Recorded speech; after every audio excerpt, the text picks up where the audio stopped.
Salam dalam kasih Tuhan kita Yesus Kristus buat saudara-saudara sekalian yang diberkati oleh Tuhan.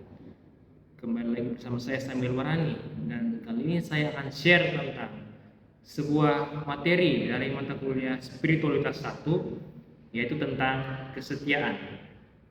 Nah, kesetiaan di dalam kitab Amsal 20 ayat 6 di sana dikatakan, banyak orang menyebut diri baik hati, tetapi orang yang setia siapakah menemukannya?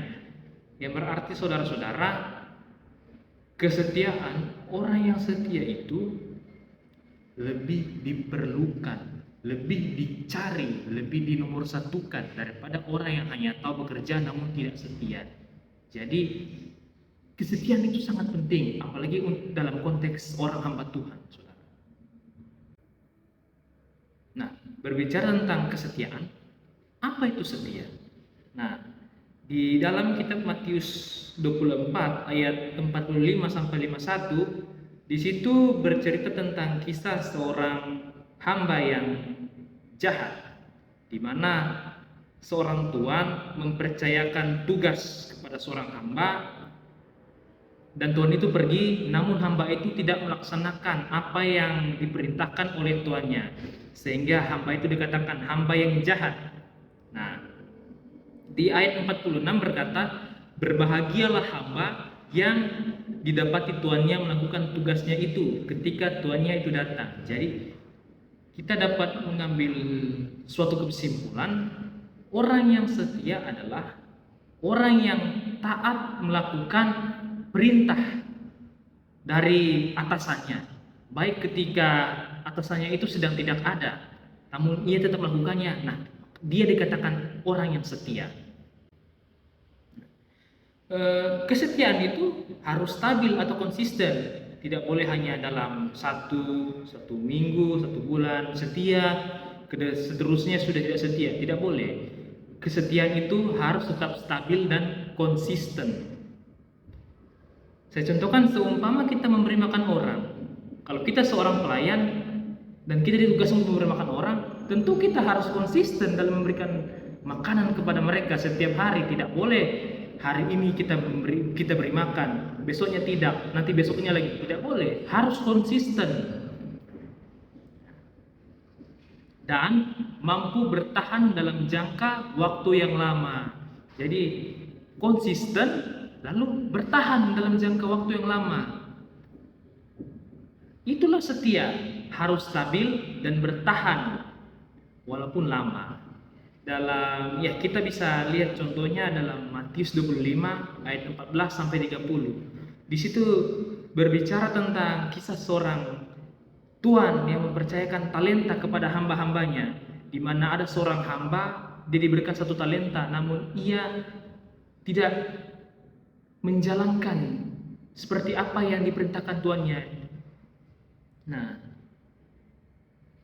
jadi kita bisa mengetahui seorang hamba yang diberikan 1 talenta ini mempunyai keterampilan atau skill.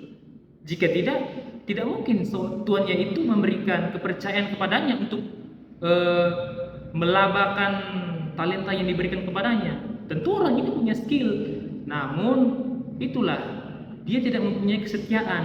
Dia bukan membuat laba dari talenta yang sudah diberikan itu, melainkan dia malah menyimpan talenta yang diberikan tuannya itu. Nah, itulah kesalahan dia. Jadi walaupun seseorang memiliki skill, tapi kalau dia tidak setia, apa gunanya? Nah, tuannya yang memberikan 1 talenta itu kemudian menyesal, sehingga dia berkata, berikanlah kepada yang lain. Jadi kinerja itu memang penting, tapi akan lebih baik kalau jika orang yang punya kinerja itu stabil dan tekun dalam menjalankan tugasnya. Nah, dan terlebih baik lagi jika orang itu dapat dipercaya hatinya. Mengapa kita sulit menjadi orang yang setia? Jawabannya adalah karena hati kita tidak beres. Nah, karena hati kita tidak beres ini, kita seperti merasa seolah-olah sedang dimanfaatkan oleh orang lain. seperti seorang atasan menyuruh kita terus dan kita merasa, dia ini manfaatin saya. Jadi seperti kita ini merasa dimanfaatkan. Nah, kalau ada tanda-tanda seperti itu, perasaan itu pada saudara, berarti hati saudara sedang tidak beres. Nah, koreksi kembali hati saudara. Nah, jika dipikir, itu sebenarnya hal yang wajar jika Anda mempunyai kemampuan di atas orang lain. Nah, semakin seseorang itu pintar, terampil, dan dekat kepada tuannya, pada bosnya, maka orang itu pasti akan semakin diperintah, semakin disuruh ini dan itu. Itu adalah hal yang wajar, saudara, mengingat ada kelebihan pada diri saudara. Nah, di sinilah kesetiaan itu dibutuhkan. Jika seseorang itu mempunyai skill, namun tidak setia, nah ini yang berbahaya. Bisa-bisa orang itu akan ditendang keluar dengan alasan skill yang dimiliki. Bisa jadi, saudara, tidak menutup kemungkinan. Jika hati kita tidak beres, kita akan membuat diri kita seolah-olah kita tidak tahu apa yang kita kerjakan.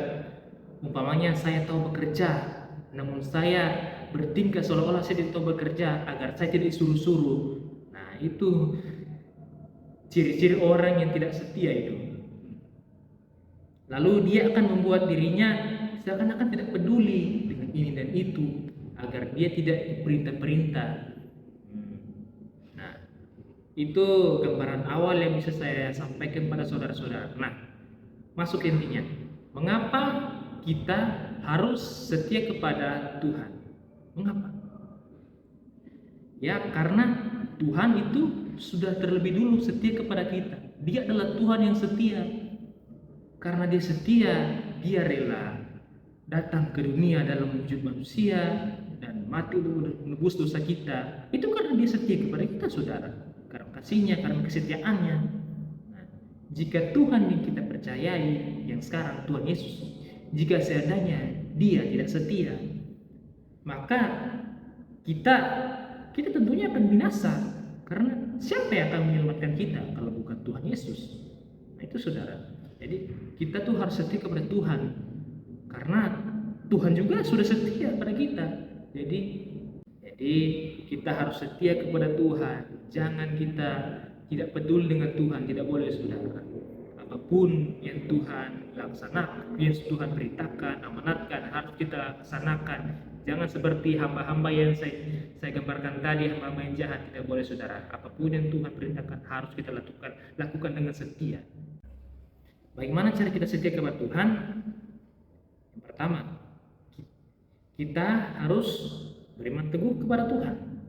Yang kedua, mematuhi perintah Tuhan. Apapun yang Tuhan perintahkan pada kita harus kita patuhi.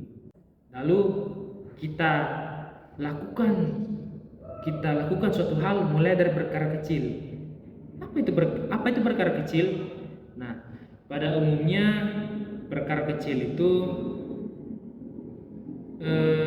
bisa dilakukan seseorang karena berdasarkan pada kebiasaan. Jika seseorang terbiasa membaca Alkitab dan berdoa, maka dalam segala perkara yang terjadi dalam kehidupannya secara otomatis dan tanpa disuruh atau dipaksa, ia akan berdoa, membaca dan memperkatakan firman yang ia baca. Jadi perkara kecil kita lakukan hal-hal kecil, namun itu menjadi suatu hal yang baik di mata Tuhan, yang asal dalam tanda kutip hal kecil itu adalah hal yang Tuhan perintahkan kepada kita. Lalu apa lagi? Hidup untuk Tuhan, jaga kekudusan. Kita harus memberikan hidup kita yang terbaik kepada Tuhan. Kita jaga kekudusan diri kita, karena Tuhan juga sudah memberikan dirinya untuk kita. Masa kita memberikan diri kita yang sudah rusak? Mari, selagi kita belum pernah melakukan ini dan itu yang merusak hidup kita, tetap jaga kekudusan. Namun jika sudah terjadi, maka bertobatlah, minta ampun kepada Tuhan dan mulailah hidup yang baru. Tuhan Yesus pasti mengubahkan hidup Anda. Puji Tuhan. Kiranya di akhir video ini saya mengajak kepada kita semua agar kita tetap setia pada Tuhan sampai kita mati. Wahyu 2 ayat 10, hendaklah engkau setia sampai mati, maka Tuhan akan mengaruniakan mahkota kehidupan kepada kita.